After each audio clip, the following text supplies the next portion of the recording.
The champagne reception glittered with Hollywood's elite. It was 1957, and the set of The Pride and the Passions had just wrapped for the day. Cary Grant, the most eligible bachelor in cinema, tall, charming, impossibly handsome, stood in the corner of the Spanish villa they were using for filming. His eyes were fixed on one person, Sophia Loren. Everyone on set had noticed. The crew whispered about it. The other actors joked about it. Cary Grant, the man every woman in the world wanted, was completely, utterly, desperately in love with a 22-year-old Italian actress. What they didn't know was that tonight he would do something that would shock everyone who heard about it. Tonight, Cary Grant would get down on one knee and ask Sophia Loren to marry him. And her answer?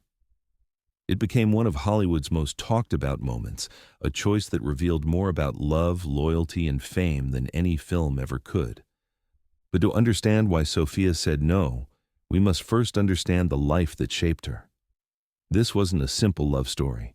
It was a young woman from poverty, a married man 22 years older, and Hollywood's greatest star, bound by law, faith, and ambition. Sophia Loren was born in 1934 in a charity ward in Rome. She grew up poor, fatherless, and hungry, hiding from bombings during the war while others mocked her for being different. Her mother believed beauty was their way out. At 14, she entered Sophia into beauty contests, awkward at first, but impossible to ignore. That was where everything began.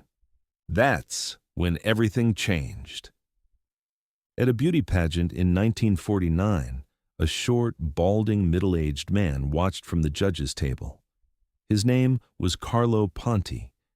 He was 38 years old, a successful film producer, married with 2 children. And when he saw 15-year-old Sophia Ciccoloni, something clicked in his calculating mind. He didn't see a girl. He saw a product. He saw potential. He saw a star he could create. Carlo Ponti was not a romantic figure. He was older, balding, and unimpressive by Hollywood standards. But he had what Sophia desperately needed: power, connections, and a plan. With precise control, Ponti shaped her career.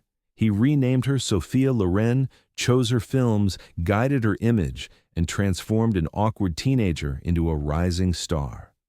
Their bond soon became personal as well as professional. By 16, Sophia and the married Ponti were involved in a relationship that defied easy labels. Part mentor, part protector, part lover. He believed in me when no one else did, Sophia later said. Outsiders judged her harshly, but they didn't understand what it meant to grow up with nothing, to know that talent and beauty were your only escape from poverty. Ponti offered security and transformation, and, within that complicated exchange, genuine affection. By 1957, Sophia Loren was an international star who had lifted her family out of poverty. Everything she had was tied to Ponti. Except for one thing. He was still married. Divorce was forbidden under Italian law, and legally, he belonged to another woman. And then Sophia went to Spain to film The Pride and the Passion and met Cary Grant. If Carlo Ponti represented security and calculation, Cary Grant represented something entirely different: romance, passion, the fairy tale. In 1957, Cary Grant was 53 years old but looked a decade younger. He was Hollywood royalty, elegant, sophisticated, charming beyond measure. He'd starred in some of cinema's greatest films. Women everywhere dreamed of him. Men wanted to be him. He was also technically married, though his marriage was falling apart. When Cary Grant met Sophia Loren on the set of The Pride and the Passion, something unprecedented happened. The man who could have any woman in the world fell completely, irrevocably in love. "I've never felt this way before," he confided to friends. "She's different from anyone I've ever known." The entire cast and crew watched the courtship unfold. Grant pursued Sophia with single-minded intensity. He sent her flowers daily. He wrote her love letters. He arranged private dinners. He made it clear that he wanted not just an affair, but something permanent. For Sophia, being desired by Cary Grant was intoxicating. Here was the embodiment of everything Hollywood represented: glamour, success, American dreams made real. And he wasn't just interested in her body or her career. He seemed to genuinely love her, to see her as more than the creation Carlo Ponti had manufactured. Have you ever been caught between what your heart wants and what your mind knows is right? That's where Sophia found herself. Grant made her laugh. He made her feel young and carefree in a way that the serious, controlling Ponti never did. With Grant, she could imagine a different life, one of red carpets and Academy Awards and being the wife of Hollywood's greatest star. But there was Carlo, thousands of miles away in Italy, the man who had built her career, who held her contracts, who knew every secret of her rise from poverty. The tension on the set of The Pride and the Passion became almost unbearable. Everyone knew what was happening. Grant made no secret of his feelings. He believed, genuinely believed, that Sophia would choose him. Why wouldn't she? He was Cary Grant. And Ponti was just an aging producer who didn't even have the legal right to marry her. The film was nearing completion when Cary Grant made his decision. He would ask Sophia to marry him, not just casually, not as a romantic fantasy, but as a genuine proposal.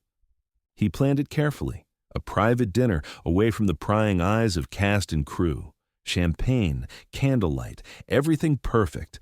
They talked for hours that night. Grant painted a picture of their future together, the films they'd make, the life they'd build, the family they could have. He promised her everything: love, security, the highest levels of Hollywood success. And then, in the warm Spanish night, Cary Grant got down on one knee. "Marry me," he said. "Leave Ponti. Leave all of that behind. We'll figure out the legalities. You and I can have everything." The room fell silent. This was the moment.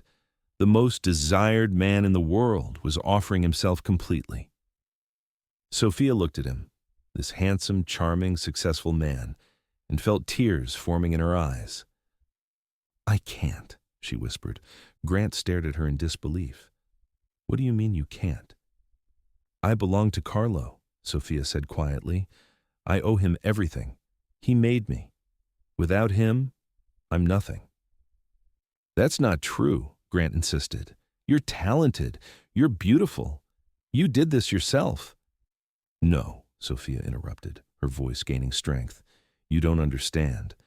It's not just gratitude. I can't explain it. But I can't leave him. I won't." Grant's face transformed. The confidence, the charm, all of it crumbled. For perhaps the first time in his life, Cary Grant had been rejected. Truly, definitively rejected. "You're making a mistake," he said, his voice breaking. "He's using you. I love you. I actually love you." "I know," Sophia said, tears now flowing freely. "And maybe that's why this is so hard. But my answer is no." The remainder of filming was excruciating. Grant maintained his professionalism on camera, but the warmth was gone. He was cold, distant, hurt in a way that everyone could see.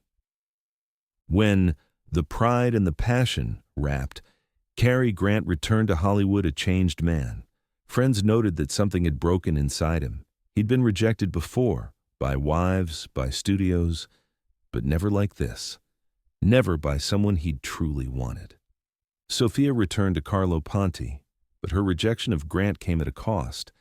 In 1957, she and Ponti arranged a proxy marriage in Mexico, trying to find a legal way to be together. But Italian law didn't recognize it. Ponti was charged with bigamy. The scandal was enormous. For 5 years, Sophia and Carlo lived in legal limbo, together but not legally married, their relationship constantly under attack from Catholic authorities and moral crusaders. It wasn't until 1965 that they finally found a solution. Ponti obtained French citizenship, divorced his first wife under French law, and married Sophia in a ceremony France recognized. Only then, after years of legal battles and public humiliation, could they be together legitimately. Years later, journalists asked Sophia if she regretted turning Cary Grant down. Her answer never changed. I made the right choice. What Carlo and I built wasn't perfect, but it was ours. Yet those close to her noticed a quiet wistfulness whenever Grant's name was mentioned, less regret than the memory of a path not taken. Grant never fully recovered. He married again, but nothing lasted. He rarely spoke of Sophia, yet the loss was visible to those who knew him. Sophia stayed with Carlo Ponti until his death in 2007.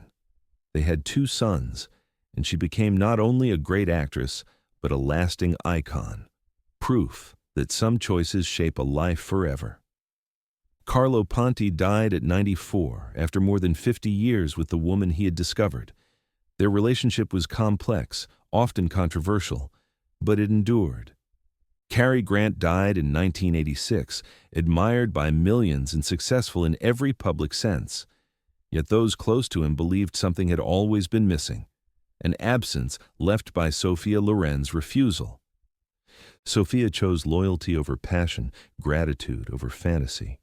She chose the man who believed in her before fame over the man who loved her after it. She never expressed regret.